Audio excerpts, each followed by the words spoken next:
Convoy of Russian T-80 tanks exploded one by one and attacked by Ukrainian troops while fleeing. Videos showed desperate Russian troops fleeing from their burning tanks and a group of soldiers being blown up by Ukrainian missiles during a disastrous assault on a town in eastern Ukraine that saw 300 soldiers reportedly killed or wounded. Footage shows Russian Marines from the 155th Naval Infantry Brigade driving a burning T-80 BVM tank along a road in the largely destroyed town of Pavlivka as flames and black smoke erupted from the vehicle following a Ukrainian strike. A group of Russian soldiers can be seen climbing on top of the tank and jumping down before they ran away from the burning wreck.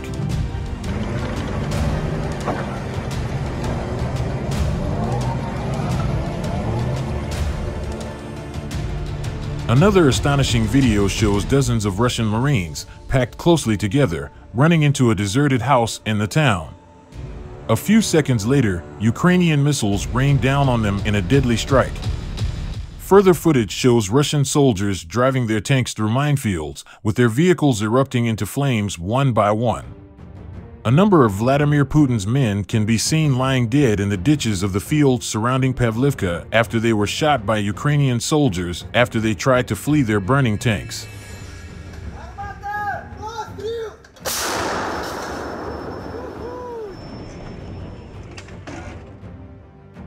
The videos show just how calamitous Russia's assault on Pavlivka earlier this month was and provides further evidence of Russian generals treating their recruits as cannon fodder. The assault was so disastrous that the Russian Marines from the 155th Naval Infantry Brigade, who led the four-day assault, publicly criticized their incompetent generals in an open letter. The soldiers wrote a scathing letter to their regional governor, claiming they had lost 300 servicemen in a four-day massacre in Pavlivka thanks to the catastrophic planning of Generals Rustam Muradov and Zurab Akhmedov.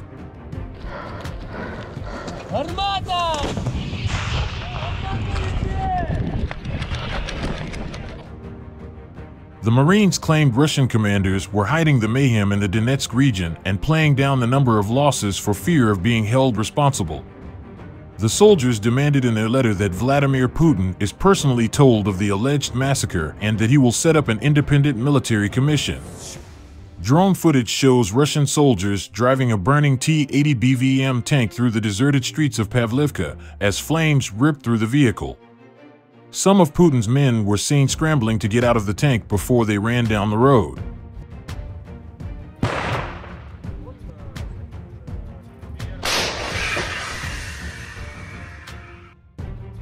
A second video shows Russian soldiers fleeing from Ukrainian artillery fire and piling into an abandoned house in the village. But a few seconds later, they are blown up as Ukrainian missiles rain down on them. Another video Russian tanks being struck by Ukrainian missiles in a field on the outskirts of Pavlivka. The videos of the disastrous assault comes as footage appeared to show thousands of mobilized Russian soldiers staging an extraordinary mutiny against their general for sending them to the front line with a lack of supplies and equipment.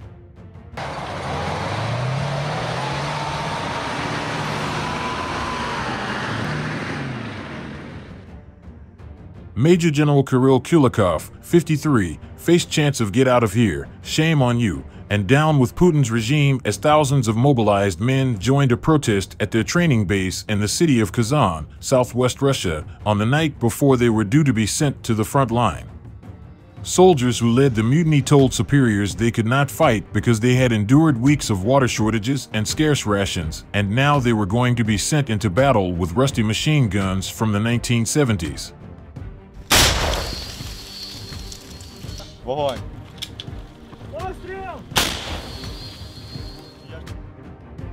Meanwhile, the Marines wrote the letter about the bloodbath in Pavlivka to their regional governor Oleg Katsamyako in Primorsky in the Russian Far East in a bid to get their plaintive message to Putin and the upper echelons of the defense ministry.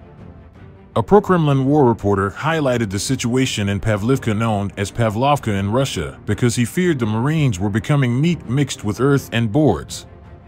They state in the leaked communique, "Yet again we were thrown into an incomprehensible attack by Generals Rustam Muradov and Zurab Akhmedov so that Muradov could get bonuses from Chief of the General Staff Valery Gerasimov and his promised Hero of Russia medal."